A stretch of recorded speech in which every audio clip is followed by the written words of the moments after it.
Hello, Bacho. Let's hit a given question. The question says a sonometer wire resonates with a given tuning fork forming standing wave with five antinodes between the two bridges.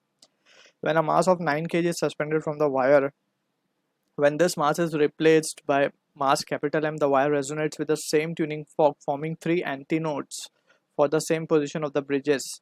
The value of capital M is option A 25 kg, option B 5 kg, option C 12.5 kg, option D 1 by 25 kg. So इस question का जो की concept होगा that is the concept of sonometer. So sonometer का basically जो sonometer जो working principle है it is based on the wire under tension या फिर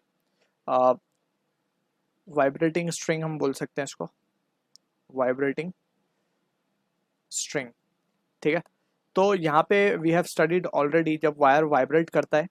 ठीक है, सो जो fundamental frequency it has been given by n equals to 1/12 under root t by mu, where t is tension in the wire, mu is the linear density that is mass per unit length, l is the length of wire, n is the frequency.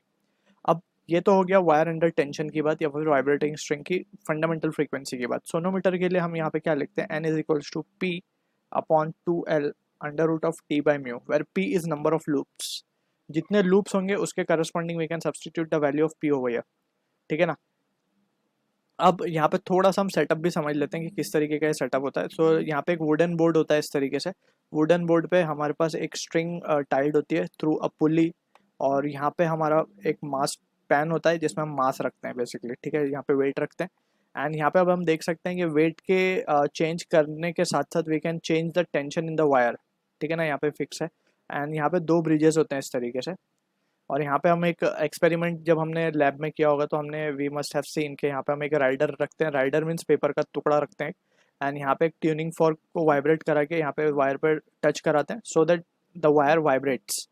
ठीक है ना. तो this is the basic setup यहाँ पे हमें पता होना चाहिए. ये दो ब्रिज है, दो ब्रिज के बीच में अब हमें पैटर्न्स फॉर्म होते हैं. तो यहाँ पे हमें क्वेश्चन में ये दो ब्रिज के बीच में कुछ सिचुएशंस गिवन है, उसको हम एनालाइज करते हैं and will answer the question given. सबसे पहले केस में बोला गया जब 9 kg का मास हमने पेन में रखा है. सो हमें बोला गया कि 5 antinodes are form. 5 antinodes, पहले नोड्स और एंटी नोड्स समझ लेते हैं. सो मान लेते हैं कि 5 एंटी नोड्स का मतलब है कि 5 हमारे लूप्स बन रहे हैं बेसिकली. इस तरीके से हम इसको समझ सकते हैं, याद भी रख सकते हैं. अभी this is not up to the mark, थोड़ा सा इसको समझ सकते हैं. ये जो मैक्सिमम डिस्प्लेसमेंट वाले पॉइंट्स हैं इसको हम कहते हैं एंटी नोड्स. ठीक है ना, ये हमारे सारे क्या हैं, एंटी नोड्स. यहाँ पे displacement of the particle is maximum, और जहाँ पे डिस्प्लेसमेंट जीरो उन पॉइंट्स को हम कहते हैं नोड्स. तो ये सारे हमारे नोड्स हैं. ठीक है, तो करस्पॉन्डिंगली हमें बोला गया 5 एंटी नोड्स, तो इनडायरेक्टली हमें बोल दिया गया number of loops is 5. Simple, ये बात हमारे समझ में आ रही होगी. और यहाँ पे दो ब्रिजेज हैं, ये लेट्स से ये हम यहाँ पे थोड़ा सा जूम आउट करके दिखा रहे हैं इस सिचुएशन को. तो ये दो ब्रिज है हमारे, और यहाँ पे दो ब्रिज में 5 antinodes means 5 loops are formed. अब फर्दर अगर हम इसको यहाँ पे फ्रीक्वेंसी लिखना चाहें, so n will be equals to number of loop is 5 by 12 under root of tension. Tension किसके बराबर होगी, यहाँ पे हम देख सकते हैं स्ट्रिंग में tension will be equal to the weight mg.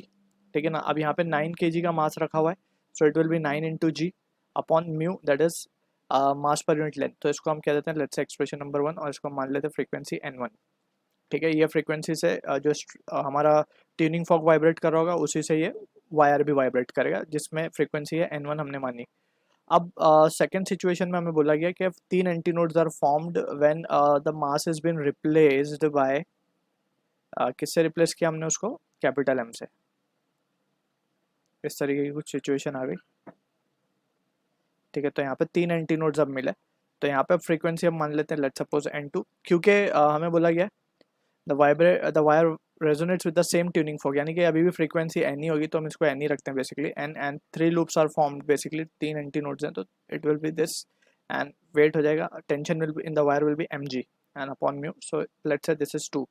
अब इन दोनों एक्सप्रेशंस को अगर हम डिवाइड कर दें, so dividing 1 and 2 we will get 1 2. So यहाँ पे मिलेगा हमारे पास 1 विल बी इक्वल्स टू, ये हो जाएगा हमारे पास 5/3, एंड यहाँ पे हो जाएगा under root of 9 by capital M.